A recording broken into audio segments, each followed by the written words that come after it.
Okay, இது ஒரு சூப்பரான கொஷின். இது காம்ப்ளெக்ஸ் நம்பரை பற்றி முழுசாக ஓரளவுக்கு நாலேஜ் இருந்தால் இந்த சம்மை வந்து தெளிவாக புரிஞ்சிடலாம். புரியாமலே சம்மை போட்டு முடிச்சிடலாம், அது வேறு விஷயம். Suppose Z1, Z2, Z3 are the 3 complex number in the Argand plane. Complex பிளேனில் இருக்கிற ஒரு மூணு காம்ப்ளெக்ஸ் நம்பர் இது. இந்த மூணுமே வந்து are the vertices of a equilateral triangle, அதாவது சமபக்க முக்கோணம், அதனுடைய உச்சின்னு சொல்கிறாங்க, அதனுடைய வெர்டிசஸ்ன்னு சொல்கிறாங்க. ஒரு உச்சி Z1, இன்னொரு உச்சி Z2, இன்னொரு முனை வந்து Z3ன்னு சொல்கிறாங்க. Inscribed in a circle modulus of Z2 modulus of Z is equal to 2. ஒரு circle modulus of Z equal to 2ன்னு ஒரு சர்க்கிள் வரையணும். அப்படின்னா என்ன அர்த்தம்?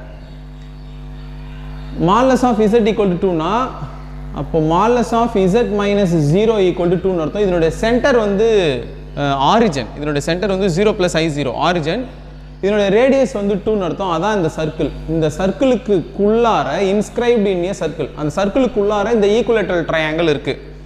அந்த ஈக்குவலேட்ரல் ட்ரையாங்கிளுக்கு 3 உச்சி இருக்குது. அந்த 3 உச்சியில் ஒரு உச்சி Z1, Z2, Z3. Okay, this is the thing.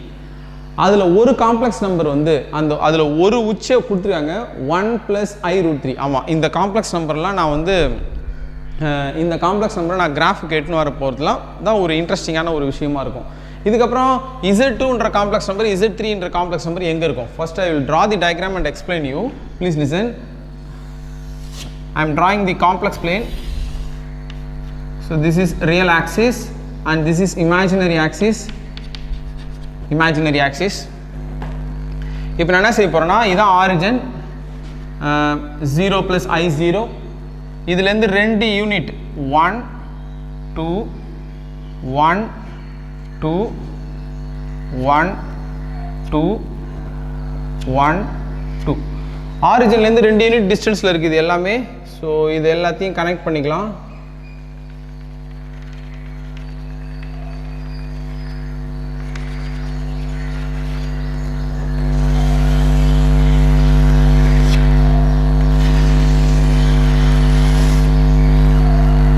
இங்கே தான் 2 இருக்குன்னு வச்சுக்கலாம். ஸோ இதுக்கு மேலே தான் இந்த Z1, Z2, Z3 இருக்குது அப்படின்னு வச்சுக்கலாம். Z1, Z2, Z3ன்னு வச்சுக்கலாம். வேரல்ஸ் Z1ன்றது எங்கே இருக்குது? 1 + I√3. இந்த காம்ப்ளெக்ஸ் நம்பர் இந்த ஆர்கன் பிளேனில் எங்கே இருக்கும்? நீங்கள் சொல்லிவிட்டீங்க it lies in the first quadrant அப்படின்ட்டு. சரி, ஃபர்ஸ்ட் குவாட்ரண்ட்டில் இருக்குது. ஆரிஜன்லேருந்து இது எவ்வளோ தூரத்தில் இருக்குன்னு சொல்ல முடியுமா? ஆரிஜன்லேருந்து இந்த காம்ப்ளெக்ஸ் நம்பர் எவ்வளோ தூரத்தில் இருக்குன்னு சொல்ல முடியுமா? இதுக்கு மாலஸ் வேல்யூ எடுக்கலாம்ல. இதனுடைய மாலஸ் வேல்யூ என்னது? ஸ்கொயர் ரூட் ஆஃப் 1 + √3 ஸ்கொயர் பண்ணிங்கன்னா 3, இது √4, தட் இஸ் ஈக்குவல் டு 2. அப்போ ஆரிஜன்லேருந்து 2 யூனிட் டிஸ்டன்ஸில் தான் இந்த காம்ப்ளெக்ஸ் நம்பர் இருக்குது. அப்போனா அந்த காம்ப்ளெக்ஸ் நம்பர் இந்த சர்க்கிளுக்கு மேலே தான் இருக்கும், ஃபர்ஸ்ட் குவாட்ரண்ட்டில் தான் இருக்கும். ஓகே, சரி, ஆரிஜன்லேருந்து 2 யூனிட் டிஸ்டன்ஸில் இருக்குது, ஃபர்ஸ்ட் குவாட்ரண்ட்டில் இருக்குது. இந்த காம்ப்ளெக்ஸ் நம்பர் என்ன ஆங்கிளை ஏற்படுத்தும்? இந்த √3, 1 எல்லாமே நம்மளுக்கு ஏற்கனவே ஃபெமிலியரான வேல்யூ இல்லை ட்ரிக்னாமெட்ரிக் ரேஷியோஸில். அப்போது இந்த காம்ப்ளெக்ஸ் நம்பர் ஃபர்ஸ்ட் குவாட்ரண்ட்டில் தான் இருக்குது. என்ன ஆங்கிள் ஏற்படுத்தும்? ஃபர்ஸ்ட் குவாட்ரண்ட்லாம் இப்போ 0லேருந்து 90 டிகிரிக்குள்ளார தான் இருக்கும் இல்லைங்களா? அப்போ tan inverse of imaginary part divided by real part, tan inverse of √3, right? tan inverse of √3 is 60 degree. am I right? அப்போது இது 60 டிகிரியாக இருக்கும். இதை 3 ஈக்குவல் பார்ட்டாக பிரிச்சிங்கன்னா, 3 ஈக்குவல் பார்ட்டாக இப்படி பிரிச்சிங்கன்னா, இது ஒரு 30, இது ஒரு 30, இது ஒரு 30, 90. இந்த இடத்துல தான் இந்த காம்ப்ளெக்ஸ் நம்பர் கண்டிப்பாக இருந்தே ஆகணும். This is the place. This is the place Z1 equal to 1 + I√3. So while plotting this complex number, these are the things that you must recall. இது ஆரிஜின்லேருந்து எவ்வளோ தூரத்தில் இருக்குது, இது எக்ஸ் ஆக்சிஸில் என்ன ஆங்கிள் ஏற்படுத்துது அப்படிங்கிறது எல்லாத்தையும் நீங்கள் இது ப்ளோட் பண்ணால் அப்போ இந்த காம்ப்ளெக்ஸ் நம்பர் இங்கே தான் இருக்கும். சரிங்களா? இந்த காம்ப்ளெக்ஸ் நம்பர் இங்கே தான் இருக்கும். சரி, இப்போ ஈக்குவலேட்ரல் ட்ரையாங்கிள் வரையணும். ஈக்குவலேட்ரல் ட்ரையாங்கிள்னா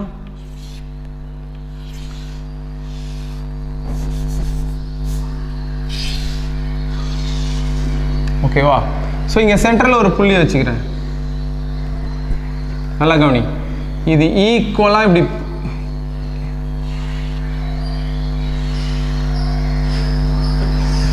இதில் ஒரு நல்ல விஷயம் கவனிய, இது ஃபுல்லாக 360 டிகிரி, இது ஃபுல்லாக 360 டிகிரி. இந்த இடம் ஈக்குவலேட்ரல் ட்ரையாங்கிள்னா இந்த இடமும் 120, இந்த இடமும் 120, இந்த இடமும் 120. இது ஈக்குவலேட்ரல் ட்ரையாங்கிள்ன்றதால இது மூணுமும் அப்படியே சமமாக பிரித்த மாதிரி தான் இருக்கும் கண்டிப்பாக. அப்போது 360 டிகிரியை நீங்கள் 3ஆக பிரிச்சிங்கன்னா இந்த இடம் 120, இந்த இடம் 120, இந்த இடம் 120. இப்போது இது வந்து ஒன் ஆஃப் தி வெர்டிசஸ், இது வந்து இதில் ஏதோ ஒரு வெர்டிசஸ்ன்னு வச்சுக்கோங்க, இதுதான் Z1. இப்போ Z2வை நீங்கள் கண்டுபிடிக்கணும்னு வச்சுக்கோங்களேன். இந்த காம்ப்ளெக்ஸ் நம்பரை நீங்கள் என்ன செய்யணும் அப்படின்னா, நல்லா கவனிங்க, இந்த காம்ப்ளெக்ஸ் நம்பரை 120 டிகிரி நீங்கள் ரொட்டேட் பண்ணணும். இப்போ இது 60 டிகிரியில் இருக்குது, 60 கூட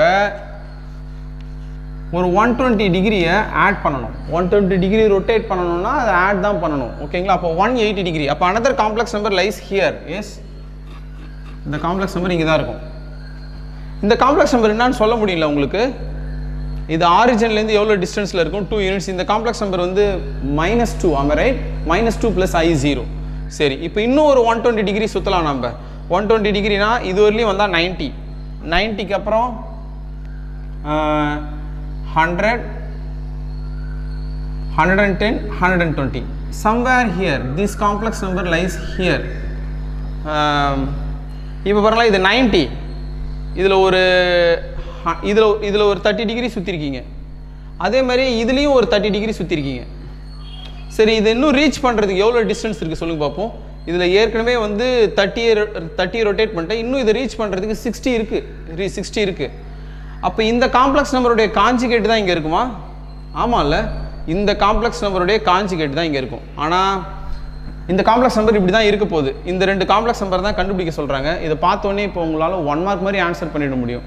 பட் நம்ம இதை மாதிரி போட்டால் நம்மளுக்கு 5 மார்க்ஸ் கிடைக்காது. இந்த மாதிரி போட்டுட்டு படத்தை பார்த்தெல்லாம் சொல்லிட முடியாது. படத்தை பார்த்து நீங்கள் சொல்லலாம், நான் சொல்லலாம்.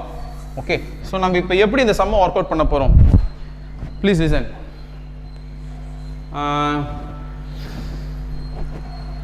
இப்போ Z1ன்னு ஒரு காம்ப்ளெக்ஸ் நம்பர் எடுத்துக்கலாம். 1 + I√3. ஓகே, இந்த complex number. Can you find the polar form of this complex number? இந்த காம்ப்ளெக்ஸ் நம்பருடைய போலார் ஃபார்மை நம்ம கண்டுபிடிச்சிக்கலாம். So Z1 = and we know that this complex number is 2 units away from the origin, right? 2 units away from the origin. இந்த இடத்துல rough ஒர்க்கில் இப்படி ஒரு கோடை போட்டு இதை கண்டுபிடிச்சி வைங்க. R = modulus of 1 + I√3.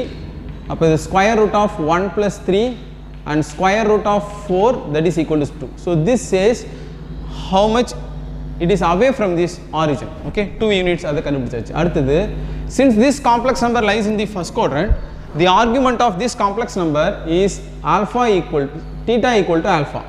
How will you find this alpha? Tan inverse of imaginary part divided by real part, and that is √3/1. அது நெகட்டிவாக இல்லை. அப்போது this has to be π/3. So now you can write that polar form.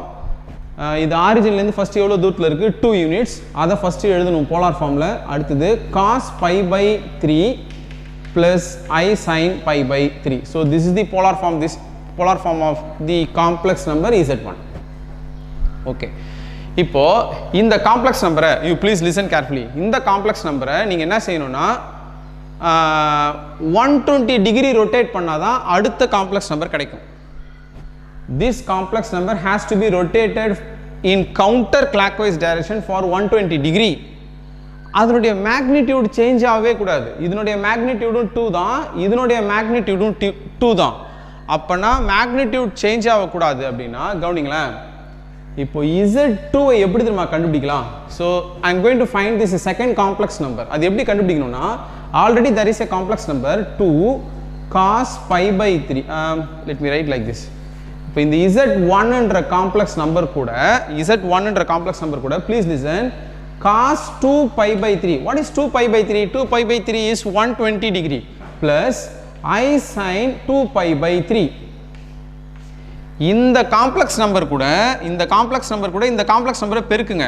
ஏன் இந்த complex நம்பரை பெருக்குறீங்க? ஏன்னா இது வந்து ஆர்கியூமெண்ட்டில் 120 டிகிரியை இதை ஆட் பண்ணிடும். ஒன்று, இது ஆரிஜின்லேருந்து இது இங்கே 1 இருக்கிறதால this 1 will not disturb this distance.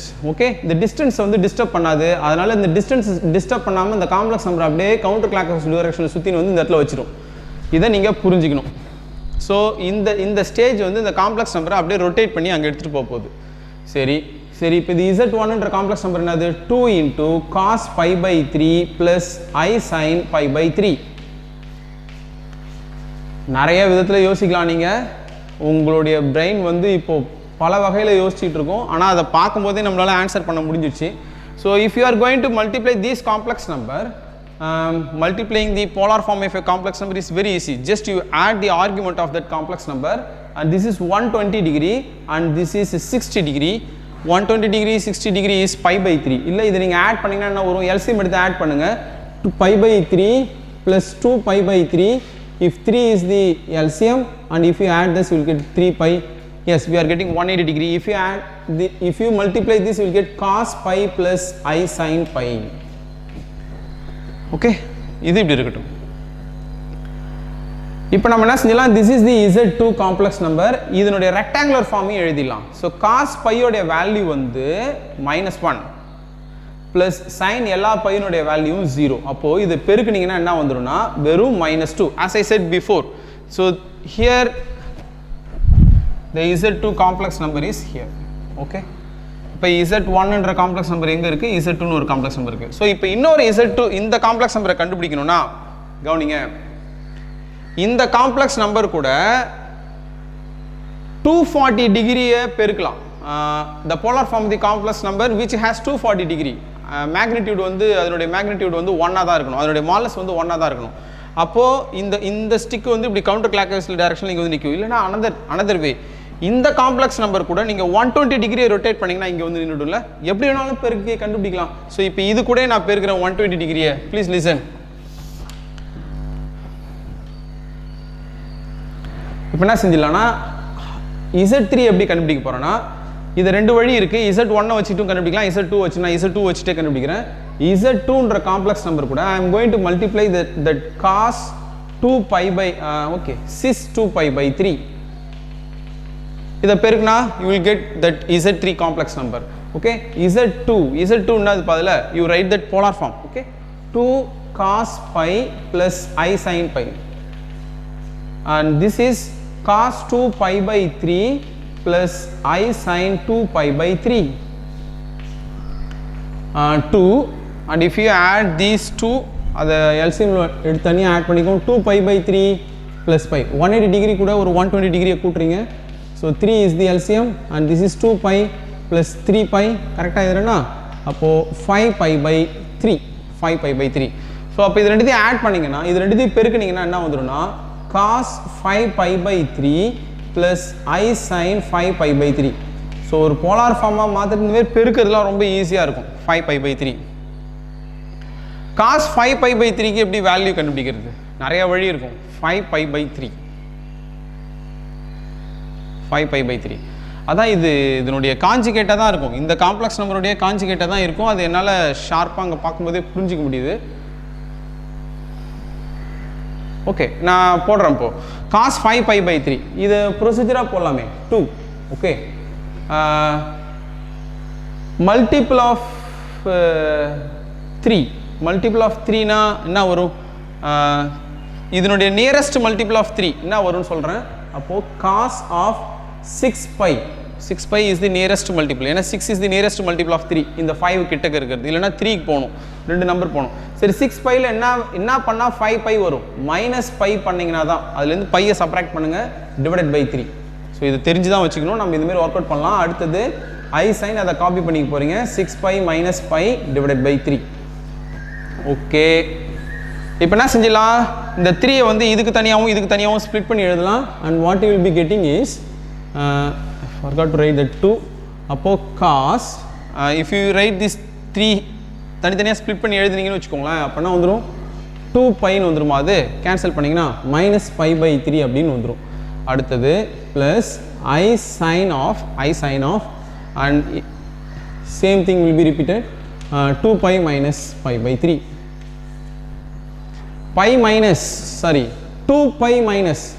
2 pi minus is the fourth quadrant. Okay, all students take coffee. cos oda value positive ah irukum. Okay, that's not a problem. appo 2 idu cos pi by 3 nu vandrum, and no need to change the sign because it is the quadrant of cos. Okay, அடுத்து இங்க பாருங்க, இது sin வந்து minus ஆயிடும். -I sin pi by 3. see இந்த இடத்துல நான் இங்க என்ன தெரியுமா செஞ்சிட்டு இருக்கேன்? ட்ரிக்னாமெட்ரியில் நம்ம இந்த வேல்யூவை கண்டுபிடிப்போம் பாருங்க, அந்த வேலையை தான் செஞ்சுட்டு இருக்கேன். ஆனால் இது ரேடியன்லேயே மெயின்டைன் பண்ணிட்டு செஞ்சுட்டு இருக்கேன். நான் ரேடியன்லேயே மெயின்டைன் பண்ணுறேன். அதை நான் வந்து டிகிரிக்கு கன்வெர்ட் பண்ணிங்கன்னா உங்களுக்கு ஏற்கனவே ஃபெமிலியர். இப்போ காஸ் 240 டிகிரிக்கு எப்படி வேல்யூ கண்டுபிடிப்பீங்க? 270 - 30. That's the thing I am doing here. அதே வேலை தான் நான் இந்த இடத்துல செஞ்சுட்டு இருக்கேன். பட் அதை ரேடியனாகவே மெயின்டைன் பண்ணிட்டு வரேன் நான். ஓகேவா? இப்போ காஸ் 5/3 வேல்யூ என்ன கண்ணு? காஸ் 60 டிகிரியோடைய வேல்யூ வந்து 1/2 கண்ணு. அடுத்தது இது வந்து -i√3/2. And if I multiply this 2 inside, this 2 will be getting cancelled, -i√3. So this is the complex number Z3. So இது Z3 என்ற complex number இதுதான். This complex number lies in the 4th quadrant. Am I right? This complex number lies in the 4th quadrant. And Z2 அதை highlight பண்ணிக்கிறேன். Z2 is the complex number -2. இதை highlight பண்ணிக்கிறேன். Already this Z1 was given in the question. Okay, you come to this diagram. ஒரு complex number இங்கே இருக்கும். இது 1 + i√3, இது 1 - i√3 எப்படி இருக்கும்? ஸோ இதனுடைய மிரர் ரிஃப்ளெக்ஷன் மாதிரி தான் இருக்கும். ஸோ இது வந்து Z3 = 1 - i√3. ஸோ இங்கேருந்து ஒரு ஆரிஜின்லேருந்து ஒரு கோடை போட்டுக்கிறேன். ஸோ இந்த டயக்ராமுக்கு மார்க் இருக்கும், இதை வரைஞ்சிருங்க. So this forms a equilateral triangle as it was discussed in the question. Okay, so these are the 3 vertices. இதில் நிறைய விஷயம் நம்ம தெரிஞ்சுக்கிட்டோம். நம்ம பார்த்தோன்னே நம்ம ஆன்சர் கண்டுபிடிச்சிட்டோம், அது வேறு விஷயம். ஆனால் இது போலார் ஃபார்முக்கு மாற்றி அதை எப்படி போட்டோம். ஸோ இதையும் வந்து ஒரு சம்முடைய கண்டென்ட்டாக நீங்கள் அசியூம் பண்ணுங்கள். இது ஏதோ ரஃப் ஒர்க் பண்ண மாதிரி பண்ண வேண்டாம். when changing this into polar form you have to use this. Okay, we'll see in the next video. Thank you.